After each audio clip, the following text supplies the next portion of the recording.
everyone, I'm Chifei Fan. 10 years ago, when I was stationed in the US as a foreign correspondent, the US-China-Taiwan issue was an easy one to cover. Very few people cared about the topic, and there were only a handful of opinions floating around. Now, things are different. This is a talk show from Japan. This one is from Philippines. And this is from France.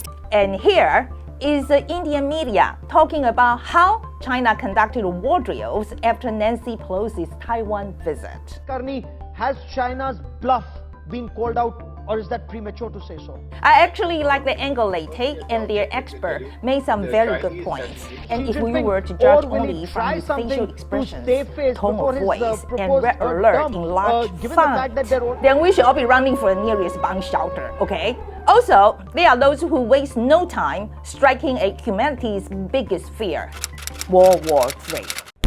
China has ramped up World War III tensions. Would that be the start of World War III? Is war coming to Taiwan and China? Will it turn into a world war? Just to be clear, I'm not saying that a conflict in Taiwan could never lead to World War III. I'm just sick of hearing people throw it around all the time. War in Ukraine, World War III. Israel-Palestine conflict, World War III. North Korea versus South Korea, World War III. Trump becoming president, World War III. Sound familiar? Is there anything else that will lead us to World War III? Tech billionaire Elon Musk thinks artificial intelligence could cause a third world war. That's great! So Elon Musk thinks that AI will decide that the probability for a country to win a war is higher if they fire the first shot. Therefore, it will start a conflict that eventually ends in World War III. Okay, that's it. I guess that's logical. But what he doesn't talk about is how many steps there are between initiating a conflict and World War III. A lot can happen in that process, including the possibility that AI decides to block the idiot humans from destroying themselves instead. The point I'm trying to make is that many events could result in World War III. Unfortunately for us, a conflict involving Taiwan is one of them. But between a conflict in a Taiwan Strait and full-on world war, there are still a lot of steps. Don't you think we should dig deeper and analyze each and every step? Or is stoking fear the only way to get views these days? And a lot of these sources who say that a conflict between China and Taiwan will lead to World War III continue on by making another point, that the Taiwanese people lack the will to fight. That makes me really want to fight. Let's go! Let's go! But the absolute worst is when sources completely fail to understand the complexity of the US-Taiwan-China relationship. Take popular YouTuber Johnny Harris. Just to be clear, I'm personally a fan of Johnny's, especially his maps, and I often tell my team to analyze and learn from his techniques. But when it comes to the US-Taiwan-China dynamic, I find him a bit off the mark. Here's a short video from a few months ago where Harris talks about the delegation the US sent to Taiwan after our recent presidential election. And in the middle of all of this, the United States has made the decision to send a bunch of American officials to Taiwan, which is the exact thing they know will just make China really mad. According to Harris, China was not pleased with Taiwan's election, and the US added insult to injury by sending an official delegation over to congratulate Taiwan. Okay, first off, this is not the first time the US has sent a delegation to Taiwan. There are always congressional delegations coming over from time to time. The US executive branch also regularly sends representatives to Taiwan for exchanges to demonstrate their support for a fellow democratic nation. These are long-standing practices between the US and Taiwan. In other words, the status quo. So, actually, if they did not send a delegation, that would be breaking the status quo. Furthermore, if we take a closer look, none of this recent delegation was a current member of the US government. On this allegedly anger-inducing trip were former National Security Advisor Stephen Hadley and former US Deputy Secretary of State James Steinberg. Notice the former in both of their titles.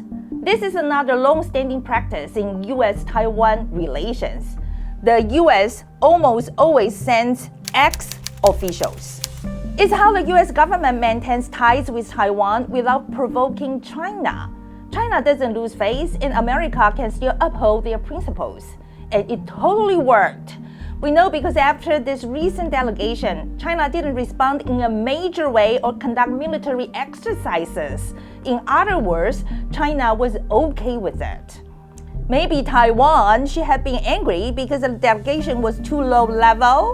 If the US really wanted to anger China, they would have sent a current ministerial official, preferably the sitting Secretary of Defense. Then China would be more likely to respond by shooting missiles in our direction, just like they did after Nancy Pelosi visited.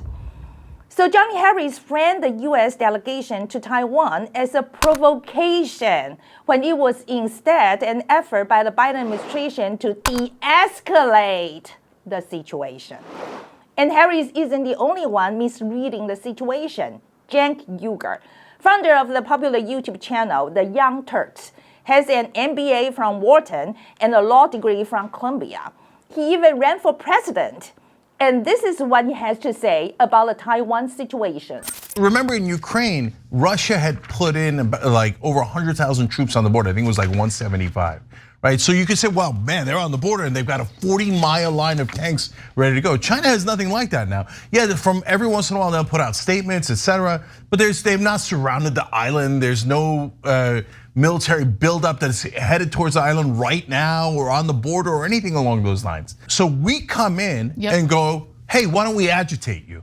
Oh yeah? Yep, totally. We're gonna spend more money to build weapons pointed at you. What are you gonna do about it, huh?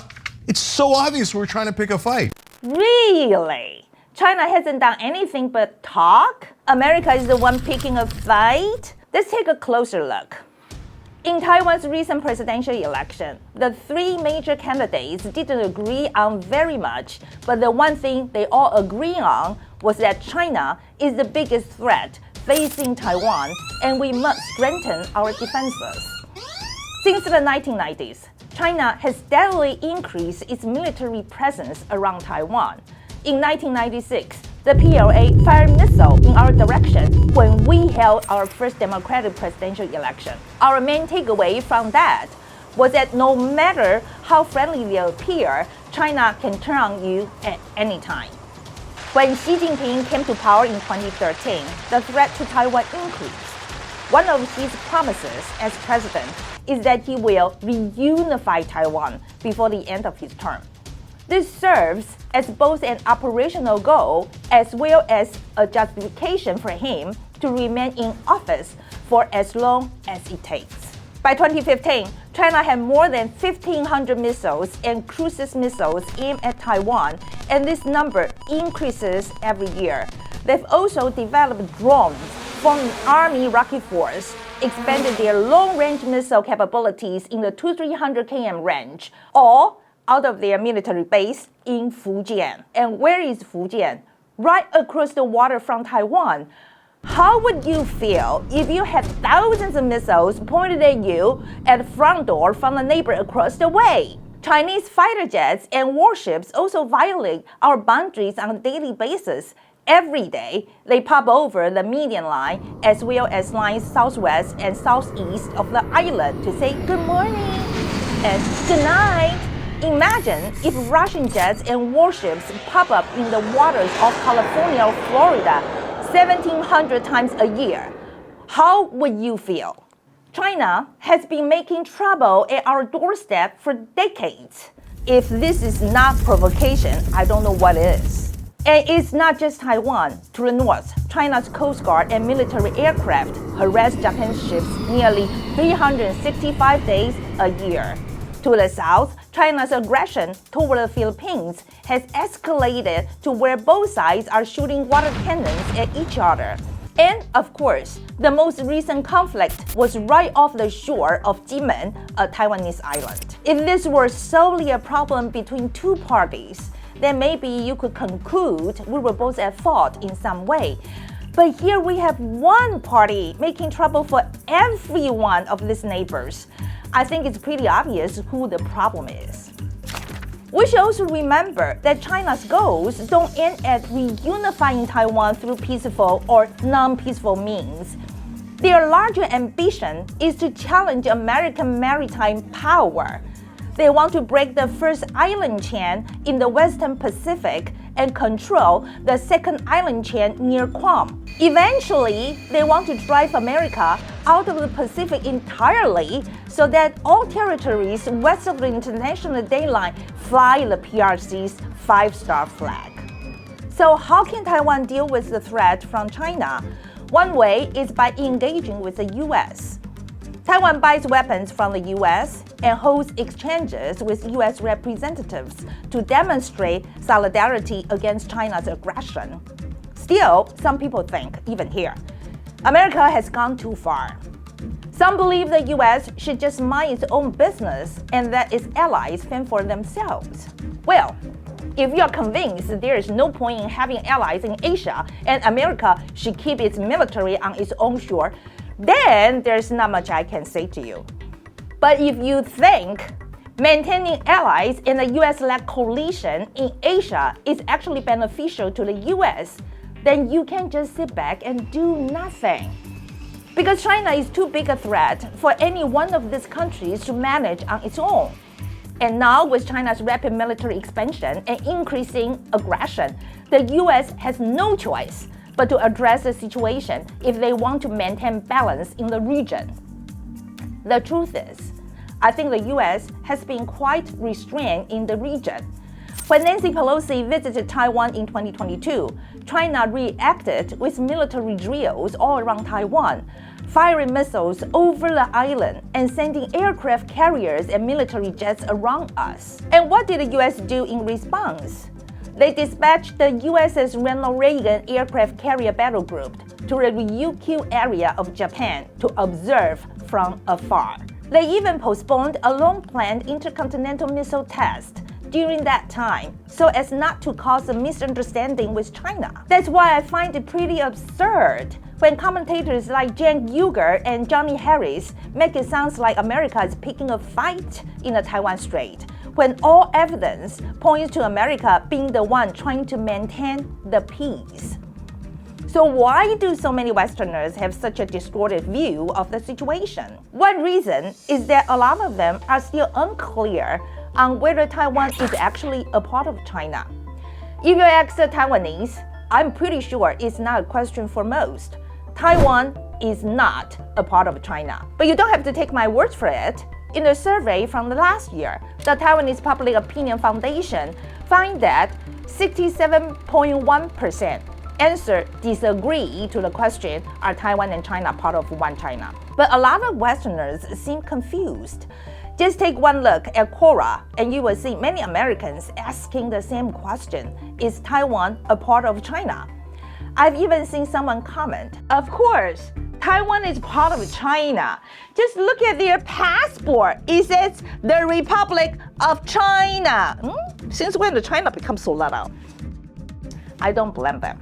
It is confusing. And if you really want to understand the situation, you have to look at the history of the Taiwan Strait dispute, the 92 consensus, which most people think is outdated, and the differences between the One China principles and the One China policy is a bit much for Quora. Another source of confusion is, are Taiwanese people Chinese? Some assume that those Taiwanese who identify as Chinese support reunification when those who identify as Taiwanese support independence. But the reality is simpler than that. For Taiwanese people, cultural and ethnic identity is separate from whether we are the same country as China. Even back in the 90s, when 2/3 of Taiwanese identify as Chinese, only 1/5 were in favor of unification with China. It's also important to note that you can identify as Taiwanese and not support independence. In a more recent survey from 2023, almost 2/3 of people identify as Taiwanese, but only 1/4 of respondents supported Taiwan independence. So, We can see that in the past 30-some years, most people have been unwavering in their support of the status quo. And what is the status quo? Well, practically speaking, Taiwan is a country with democratically elected leaders and complete sovereignty in its affairs. Even President Tsai Ing-wen said in an interview with the BBC, we are an independent country already, and we call ourselves Republic of China, Taiwan. So the status quo does not mean Taiwan is a part of China.